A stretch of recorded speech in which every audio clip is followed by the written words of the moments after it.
द्वितीय चरण में आज लोकसभा के 13 राज्यों के 89 लोकसभा क्षेत्रों में चुनाव आज सायंकाल संपन्न हो जाएगा। कुल मिलाकर के 191 सीटों पर आज सायंकाल तक चुनाव की प्रक्रिया संपन्न हो चुकी होगी। देश के अंदर जो उत्साह है, देश के अंदर लोगों के मन में मोदी जी के 10 वर्ष के कार्यों को लेकर के जिस प्रकार की उमंग है, एक सकारात्मक माहौल है, उसको देखते हुए हम कह सकते हैं कि प्रधानमंत्री मोदी जी के कार्यों को जनता जनार्दन का पूरा आशीर्वाद प्राप्त हो रहा है और पूरे देश के अंदर फिर एक बार मोदी सरकार के संकल्प को पूरा करने में मदद मिलेगी। देश कार्य को देखना चाहता है और मोदी जी ने 10 वर्ष में देश को एक नई दिशा दी है। 10 वर्ष का उनका एक कार्यकाल देश भारत के स्वतंत्र भारत के इतिहास का यह एक स्वर्णिम युग है, स्वर्णिम कार्यकाल है। हर एक सेक्टर में देश ने कुछ नया करके दिखाया है और भारत आज दुनिया के अंदर एक धमक के साथ, तेजी के साथ बढ़ती हुई अर्थव्यवस्था के रूप में भी स्थापित हुआ है।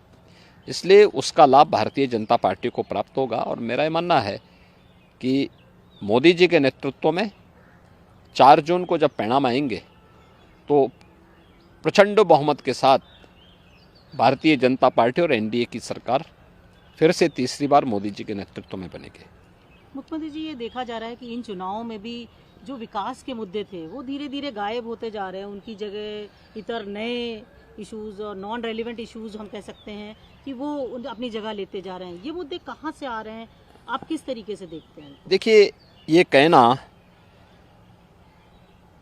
कि चुनाव में नॉन रिलेवेंट मुद्दे आ रहे हैं, मैं पूरी तरह सहमत नहीं हूँ। चुनाव की शुरुआत में हम लोगों ने मोदी की गारंटी, जो विकास, सुशासन और सुरक्षा से जुड़े हुए थे, इन्हीं मुद्दों को हम लोगों ने जनता जनार्दन के सामने रखा था और पहला चरण इसी दिशा में आगे बढ़ा था। लेकिन इसी दौरान पहले चरण के ठीक पहले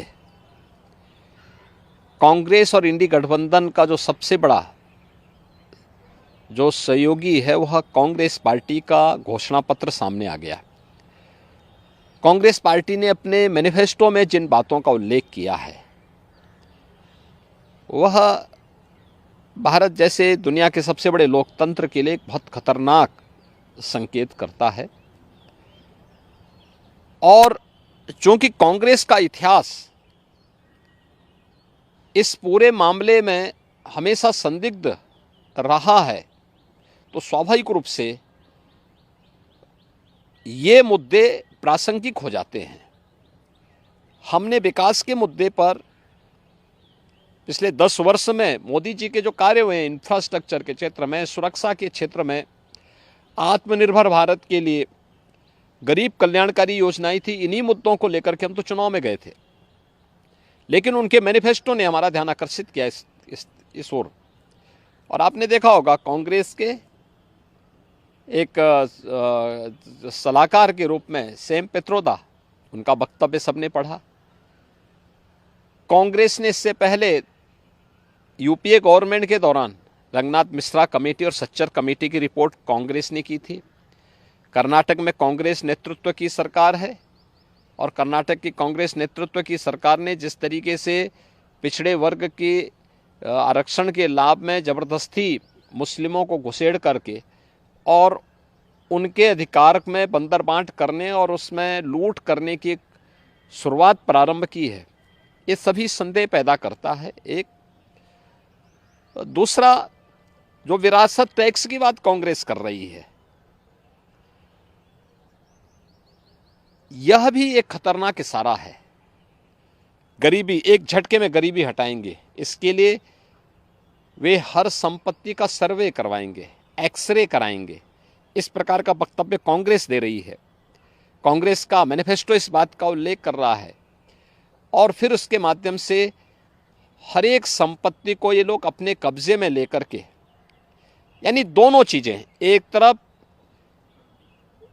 ये लोग देश के अंदर मजहबी आधार पर देश के विभाजन की आधारशिला रखना चाहते हैं, दूसरी तरफ किसी ने मेहनत से अगर अपनी संपत्ति अर्जित की है, घर बनाया है, कोई प्रॉपर्टी बनाई है, खास तौर पर हमारी माताएं बहनें अपने लिए जेवर खरीदती हैं, उसको ये अपने अधिकार में ले लेंगे। विरासत जो बाप दादों की कमाई है उसका आधा ये लोग हड़प लेंगे।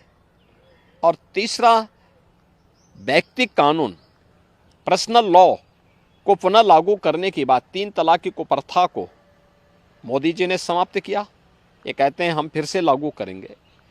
यानी महिलाओं का इससे बड़ा अपमान हो ही नहीं सकता। तो स्वाभाविक रूप से इस देश का विभाजन जिन कारणों से हुआ था, अगर कोई राजनीतिक दल आज के दिन पर भी उन मुद्दों का उल्लेख करते हुए देश को उधर ले जाने का प्रयास करेगा तो उसका विरोध हर हाल में होगा। भारत के अंदर नक्सलवाद पूरी तरह समाप्ति की ओर है। अगर नक्सली और माओवादी प्रवृत्ति को फिर से भारत के अंदर पनपाने का प्रयास होगा, उसका पुरजोर विरोध होगा। भारतीय जनता पार्टी इसको कतई स्वीकार नहीं कर सकती। देश के अंदर यहाँ की जनता जनार्दन की संपत्ति पर, भ्रष्टाचारियों की संपत्तियों के खिलाफ कार्रवाई पहले से सरकार कर रही है। उनके एक एक पाई का हिसाब होगा, लेकिन एक कॉमन मैन को प्रताड़ित करने के लिए उसके खून पसीने की कमाई पर कोई डकैती डालने का प्रयास होगा तो इसको भारतीय जनता पार्टी स्वीकार नहीं कर सकती है। और कांग्रेस और उसके सहयोगी दल देश की राजनीति का तालिबानीकरण करने के पर उतारू हो रखे हैं। देश के अंदर माओवादी दुष्प्रवृत्ति को जबरन थोपने का प्रयास कर रहे हैं और पर्सनल कानून के नाम पर देश की महिलाओं का अपमान करने का प्रयास कर रहे हैं और लोगों की संपत्ति पर जो इनकी कुदृष्टि लगी हुई है, इसलिए ये मुद्दे आए हैं जो आज के परिप्रेक्ष्य में रिलेवेंट हैं। और इन मुद्दों को इसीलिए भारतीय जनता पार्टी पुरजोर तरीके से उठा करके जनता जनार्दन का ध्यान आकर्षित कर रही है कि सत्ता से लोग अभी कोसों दूर हैं, इनकी मानसिकता क्या है आपके प्रति, यह आप देख सकते हैं। और इसीलिए उस पर लगातार सरकार जो है, इस पर जो है लगातार भारतीय जनता पार्टी ध्यान आकर्षित कर रही है जनता जनार्दन का कि जागरूक हो जाओ। ये लोग जिस मंशा के साथ आ रहे हैं, इससे पहले कि इनके मंशा के अनुरूप इन लोगों को सफलता प्राप्त हो, इनके मंसूबों पर पानी फेरने का एक वक्त आपके पास है। आपका एक वोट देश की तस्वीर और तकदीर को बदलने में निर्णायक साबित होगी और वह आपने 2014 में किया था, क्योंकि 11, 12, 13 में तत्कालीन केंद्रीय मंत्री पी चिदम्बरम बार बार वरासत टैक्स की बात कर चुके थे। आज वही बात तो सैम पित्रोदा कह रहे हैं।